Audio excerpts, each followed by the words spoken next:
ఐదేళ్లు హింసా రాజకీయాలు చేసి ఈ రాష్ట్రంలో రౌడీలు గూండాల్ని జగన్ రెడ్డి పెంచి పోషించాడు. వాళ్ళ పని అయిపోయిందని స్పష్టంగా కనపడతా ఉంది. జగన్మోహన్ రెడ్డి ఒక రాజకీయ నాయకుడిగా అధికారం పోతే ప్రతిపక్ష నాయకుడిగా వ్యవహరించాలి. కానీ ఇతని మీద ఉన్నటువంటి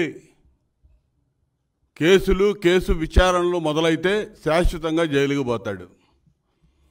ఈ నిస్పృహ నుంచి బయటికి రాలేకపోతా ఉన్నాడు, భయపడతా ఉన్నాడు. అతనికి ఉన్నటువంటి నేర ప్రవృత్తితో కింద స్థాయిలో వాళ్ళ యొక్క నాయకుల్ని కార్యకర్తలను కూడా 5 ఏళ్ళు అదేవిధంగా తయారు చేశాడు. గూండాలు పెట్టిరేగిపోతూ ఉన్నారు. ఈరోజు ఎన్నికల రోజు కానీ ఎన్నికల తదనంతరం నిన్న ఈరోజు జరుగుతున్నటువంటి దాడులు, తెలుగుదేశం పార్టీ గ్రామాలు ఏవైతే అత్యధికంగా పోలైనవి అని చెప్పి వాళ్ళ దృష్టిలో ఉన్నటువంటి గ్రామాలు గట్టిగా పనిచేసినటువంటి కార్యకర్తల్ని నాయకుల్ని టార్గెట్ చేసి ఈ దాడులు చేస్తున్నారు. మాచర్ల నియోజకవర్గంలో నిన్న జరిగినటువంటి దాడులు ప్రత్యక్ష నిదర్శనం. 3 గంటల సమయంలో మా అభ్యర్థి జూలగంటి బ్రహ్మారెడ్డి గారు వారి సోదరుడు ఎస్పీకి ఇంటిమేషన్ ఇచ్చినప్పటికీ బయట బోర్డర్లో ఉన్నటువంటి తెలంగాణ ప్రాంతం నుంచి గూండాలు రౌడీలను తీసుకొచ్చి ఇక్కడ షెల్టర్ ఇచ్చి పెట్టారు. ఏ క్షణంలో ఏదైనా జరగవచ్చని వాళ్ళకి ఇంటిమేషన్ ఇచ్చినా కూడా ఎవరూ చర్యలు తీసుకోకపోవటం, దాని పరిణామం 3 గంటల నుంచి కారంపూడి మండల హెడ్ క్వార్టర్లో జరిగినటువంటి దారుణం. 3 గంటలు కనీసం నానా బేభత్సం సృష్టించారు. సాక్షాత్తు ఎమ్మెల్యే సోదరుడు వెంకటరామరెడ్డి దానికి నాయకత్వం వహించాడు. చంద్రగిరిలో పులివర్తి నాని తెలుగుదేశం పార్టీ అభ్యర్థి మీద ఏ విధంగా హత్యాయత్నం చేశాడో చూసాం. అదేవిధంగా కేతిరెడ్డి పెద్దారెడ్డి ఆధ్వర్యంలో అనంతపురంలో జరిగినటువంటి తాడిపత్రిలో జేసీ ప్రభాకర్ రెడ్డి గారి ఇంటి మీద జరిగినటువంటి దాడులు చూసాం. అనేక దాడులు, ఇవన్నీ కూడా మీడియా ముఖంగా మనకు అందినాయి. కానీ గ్రామాల్లో పట్టణాల్లో అనేక ప్రాంతాల్లో ఇవన్నీ జరుగుతూ ఉన్నాయి. ప్రజాస్వామ్యాన్ని ఎన్నికల్లో ఖూనీ చేసి హింసా రాజకీయాలకు పాల్పడ్డాడు. ఈ ఎన్నికల్లో కనీవిని ఎరుగని రీతిలో రాష్ట్ర వ్యాప్తంగా కూడా మోహదాడులు చేశారు. వీటిని ప్రజలందరూ కూడా ప్రతిఘటించారు.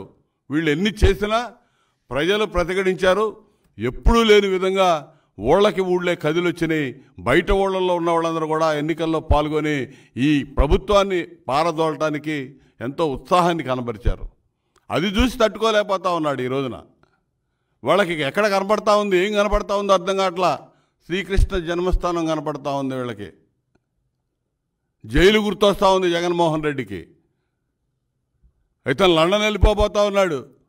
గతంలో కూడా చంద్రబాబు నాయుడు గారిని అరెస్ట్ అప్పుడు కూడా లండన్లో ఉండి ఇక్కడ అరెస్టులు చేయించాడు. ఇప్పుడు ఈ 2-3 రోజులు కూడా ప్లాన్ చేసి ఆ లండన్లో కూర్చొని ఈ రాష్ట్రాన్ని రావణ కాష్టం చేయాలని ప్లాన్లు చేస్తున్నట్టు కనపడతా ఉన్నాడు. దీన్ని ప్రజలందరూ కూడా అప్రమత్తంగా వ్యవహరించి ఇవాళ ఈ ప్రభుత్వం పట్ల, ఇవాళ ప్రభుత్వం లేదు, ఆపద్ధర్మ ప్రభుత్వం, ఎన్నికల కమిషన్ అధికారులు యాక్ట్ చేయాలి. దాన్ని దృష్టిలో పెట్టుకోండి. ఇంకా ఈ జగన్మోహన్ రెడ్డి ఆడవన్నట్టుగా ఆడుతున్నట్టు కనపడతా ఉంది. ఒక పనికి మాలిన సీఎస్ని అడ్డం పెట్టుకున్నారు. జవహర్ రెడ్డి అడ్డగోలుగా వైసీపీ కార్యకర్తలాగా ఇప్పుడు దాకా పనిచేశాడు. ఈరోజు నిన్న ఎన్నికలు అయిపోయినా కూడా అదే విధంగా ప్రవర్తిస్తూ ఉన్నాడు. ఎన్నికలకు ముందు 3 రోజుల ముందు 4 నెలల ముందు బటన్ నొక్కినటువంటి వెల్ఫేర్ స్కీమ్స్ సంబంధించినటువంటి ఫండ్స్ 6 పథకాలకు సంబంధించి రిలీజ్ చేయాలని నానా యాగి చేశారు. ఎలక్షన్ కమిషన్ ఈ 2 రోజులు ఉండండి, ఎన్నికల తదనంతరం రిలీజ్ చేయమంటే నిన్న ఈరోజు చేయకుండా వాటి కాంట్రాక్టర్లు కట్టబెట్టి వీళ్ళ కమిషన్లు దండుకోవాలని చూస్తూ ఉన్నారు. ఇదంతా కూడా ప్లాన్ చేస్తున్నారు. ఒక పథకం ప్రకారం దోచుకొని ప్రజల్ని దోపిడీ చేసి ప్రజల్ని భయభ్రాంతులు చేసి సాధ్యమైనంత వరకు హింస ప్రేరేపించి ఇక్కడ ఇబ్బందులు పెట్టి దుకాణం సర్దేయాలని చూస్తూ ఉన్నారు. అధికారులు అప్రమత్తంగా ఉండండి. ఇలా ఎలక్షన్ కమిషన్, డీజీపీ అందరూ కూడా అప్రమత్తం అవ్వాల్సిన అవసరం ఉంది. వీళ్ళ యొక్క కుట్రలు కుయుక్తులు కొనసాగకుండా అడ్డుకోవాల్సిన అవసరం, రిజల్ట్ రోజు వరకు వీళ్ళందరూ కూడా బాధ్యత అధికారులు తీసుకోవాల్సిన అవసరం ఉంది. ప్రజాస్వామ్యాన్ని బతికించాల్సిన అవసరం ఉంది. ఇలా జగన్మోహన్ రెడ్డి ముఖ్యమంత్రి కాడు అనేది గుర్తుపెట్టుకొని ఈ అధికారులు బిహేవ్ చేయాలని చెప్పి నేను హితవు పలుకుతా ఉన్నా.